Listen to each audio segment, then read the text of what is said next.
बिस्मिल्लाहिर्रहमानिर्रहीम अस्सलाम वालेकुम। आज के हमारे जो टॉपिक है स्टैटिस्टिक्स में, पहला टॉपिक है ज्योमेट्रिक मीन, सेकंड टॉपिक है हार्मोनिक मीन।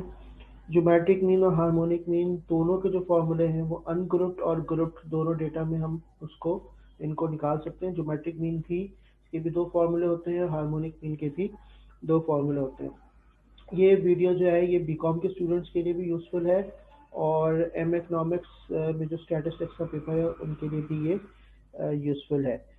तो सबसे पहले अगर हम ज्योमेट्रिक मीन की बात करें तो ज्योमेट्रिक मीन अनग्रुप डेटा में उसका फॉर्मूला होता है जीएम इक्वल होता है किसके बराबर होता है, anti log sum of log x upon n. यहाँ पर क्योंकि अनग्रुप डेटा है तो एक्स हमारी नंबर ऑफ ऑब्जर्वेशंस होती है, नंबर ऑफ वैल्यूज ऑब्जर्वेशंस होती हैं, वैल्यूज होती हैं, एन हमारे नंबर ऑफ ऑब्जर्वेशंस या वैल्यूज होता है।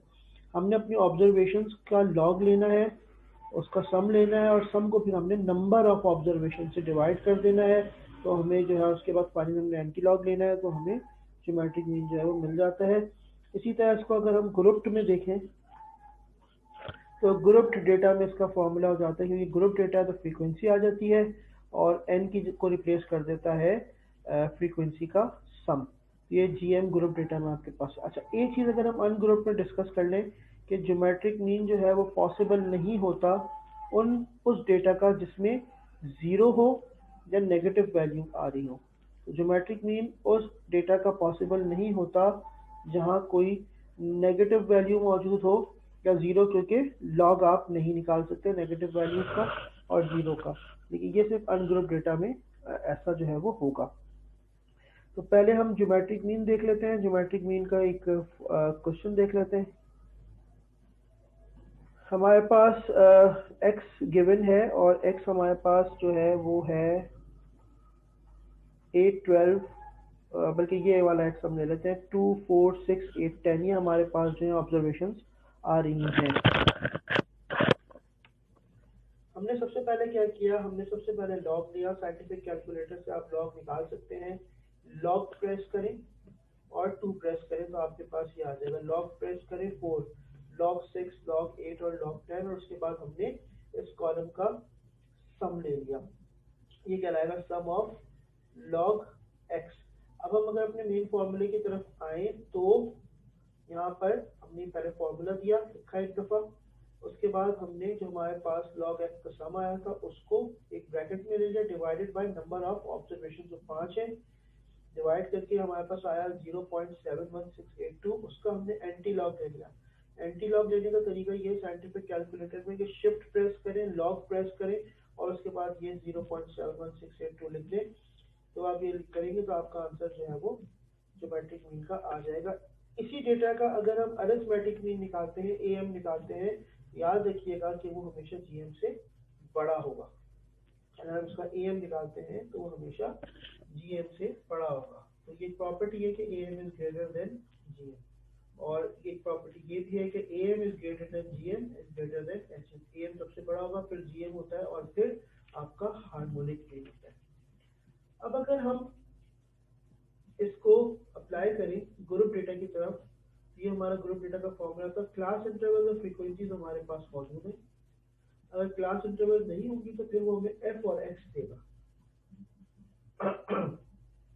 अब हमने क्या किया, हमने ये हमारे पास class interval 0 to 6, 7 to 13, 14 to 20, 21 to 27 and 28 to 34। यहाँ से हमें पता चला कि ये हमारा ग्रुप डेटा है। वैसे भी जिस डेटा में फ्रीक्वेंसी आ जाती है वो हमारा ग्रुप्ड डेटा जो है वो हो जाता है। तो अब हमने क्या किया कि हमने इस क्लास इंटरवल को देखते हुए हमने जो है मिड पॉइंट्स निकाल लिया, यानी एक्स निकाल लिया। एक्स का फॉर्मूला होता है लोअर क्लास या lower limit divide by upper class. दोनों को प्लस करें, lower class plus upper class divide by 2। Lower class 0 है, अपर क्लास 6 है, दोनों को हमने प्लस किया, डिवाइड बाय 2 कर दिया। Lower class plus upper class divide by 2, lower class plus upper class divide by 2, lower class plus upper class divide by 2। तो हमारे पास जो है सबके मिड पॉइंट जो है वो निकल आए। मिड पॉइंट्स निकालने के बाद अब हमने जो है इन मिड पॉइंट्स का लॉग लेना है, लॉग ऑफ एक्स। जैसे हमने अनग्रुप डेटा में लॉग लिया था वैसे हम यहाँ पे लॉग लेंगे। लॉग लेने के बाद आपने इस लॉग एक्स के कॉलम को फ्रीक्वेंसी के कॉलम से मल्टीप्लाई करना है। इंडिविजुअली लॉग एक्स के कॉलम को फ्रीक्वेंसी के कॉलम से मल्टीप्लाई करवाना है, यानी हर वैल्यू फ्रीक्वेंसी की लॉग एक्स की वैल्यू से मल्टीप्लाई हो जाएगी। और मल्टीप्लाई कराने के बाद हमारे पास ये एक और कॉलम आ गया एफ लॉग एक्स, और इस एफ लॉग एक्स का हमने ले लिया सम। जब हमने इसका सम ले लिया तो इस सम को फिर अब हम यूज़ करेंगे अपने मेन फार्मूले में, और हमारा जो मेन फार्मूला है वो है G M is equal to anti log sum of f log x divide by frequency का सम। तो यहाँ पर आकर हमने ये 32.9533 रखा। अच्छा, फिर हमने लेना है फ्रीक्वेंसी का सम। फ्रीक्वेंसी का सम हमारा 30 आ रहा है, 30 को हमने फ्रीक्वेंसी के सम की जगह पे रख दिया, और इस तरह जो है हमने 30 जो है वो रख दिया यहाँ पर, और हमने जो है इसको रख दिया यहाँ पर। तो उसके बाद जो है हमने इसको सॉल्व किया, पहले दोनों को डिवाइड किया, डिवाइड करने के बाद 1.0984 आया शिफ्ट, और लॉग प्रेस किया, एंटी लॉग 1.0984 लिखा, हमारा आंसर आ गया GM 12.54। और जैसा कि हमें पता है कि GM जो है वो AM से छोटा होगा, अगर आप इस डेटा का आप अर्थमेटिक मीन निकालते हैं तो वो 12.54 से बड़ा होना चाहिए। तो ये हो गया हमारा GM। उसके बाद अगला जो हमारा फॉर्मूला है वो है हार्मोनिक मीन या HM। अगर हम इसको अनग्रुप्ड डेटा में देखें तो इसका फॉर्मूला होता है n upon sum of 1/x। Number of observations को 1/x के सम से आपने डिवाइड करना है तो अनग्रुप डेटा में आ जाता है। इसी तरह अगर आप फ्रीक्वेंसी के सम को सम ऑफ f/x से डिवाइड करेंगे तो ग्रुप डेटा पे आपका जो है वो हार्मोनिक मीन निकल आएगा। हार्मोनिक मीन अनग्रुप डेटा में जिस डेटा में 0 आ रहा हो उसका आप हार्मोनिक मीन नहीं निकाल सकते। अच्छा जी, अब हम हार्मोनिक मीन के लिए डेटा ले रहे हैं, और डेटा जो है वो कुछ ऐसा है कि ये ऑब्जर्वेशन आ रही हैं जो मैंने ज्योमेट्रिक मीन के लिए भी ली थी। एक्स जो है हमारे पास 2, 4, 6, 8, 10 है, ताकि डेटा इसलिए आइडेंटिकल रखा है ताकि प्रॉपर्टी हमारी वेरीफाई हो सके।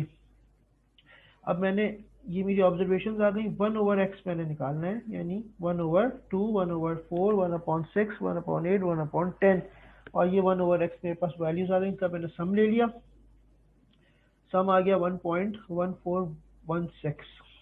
हार्मोनिक मीन अनग्रुप डेटा में number of observation divided by sum of 1/x, ये हमने इसको यहाँ पे रख दिया, 1/x ये आ गया। ऑब्जर्वेशन 5 है, हार्मोनिक मीन आ गया 4.37। अच्छा जी, ये हमने इसको कर लिया अनग्रुप्ड डेटा से।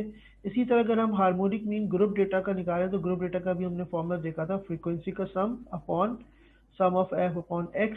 क्लास इंटरवल्स मौजूद हैं, फ्रीक्वेंसी मौजूद है, x हमने मिड पॉइंट्स निकाले हैं, f/x हमने निकाला है, f/x हमने निकाला है, उसका सम ले लिया, और फिर फ्रीक्वेंसी के सम को हमने f/x के सम से डिवाइड किया तो हमें हार्मोनिक मीन मिल गया।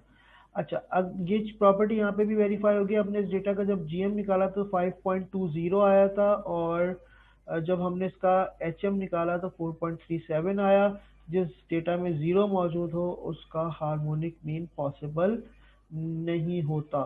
तो इस वीडियो में हमने डिस्कस किया है कि किस तरह ग्रुप और अनग्रुप डेटा में हम ज्योमेट्रिक मीन और हार्मोनिक मीन जो है उसको पता कर सकते हैं। आई होप ये वीडियो आपको पसंद आएगा। बहुत बहुत शुक्रिया। अल्लाह।